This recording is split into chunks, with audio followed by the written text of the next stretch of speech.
ஒரு விதத்துல இல்ல, எல்லா விதத்திலயும் முடியாம இருக்கு. என்னன்னா அவரால் வர முடியல, வராததை ஒருத்தர் செய்யறாருல, அப்ப ஆட்டோமேட்டிக்காக ஒரு ஜலஸ் வரும். அதுதான் ரஜினிக்கு வந்திருக்கு. என்னதான் ஆன்மீகவாதியா இருந்தா கூட, பற்றற்ற வாழ்க்கை நான் வாழ்றேன்னு சொன்னா கூட மனுஷன் தானே எல்லாருமே. அப்ப நான் செய்யாத ஒண்ணா இன்னொருத்தன் செய்யறான், அதுவும் என்ன பார்த்து வளர்ந்த ஒரு பையன் செய்யறாங்க போது அவருக்கு ஒரு ஆத்திரம் வரும். இன்னொன்று அந்த கூட்டத்தை பார்க்கும்பொழுது எல்லாருக்கும் வர ஆத்திரம் கட்டாயமா ரஜினிக்கு வரும். ஏன்னா நான் இருக்க வேண்டிய இடம் இல்லை அது அப்படிங்கிற ஒரு எண்ணம் வரும். அவருடைய தவறு தான் இல்லையா?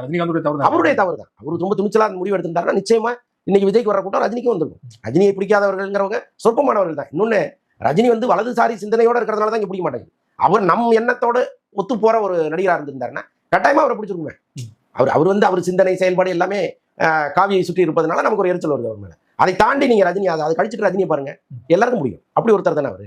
அவரு அரசியலுக்கு வந்திருந்தா இதை விட ஒரு பெரிய கூட்டம் கூட கூடியிருக்கலாம்.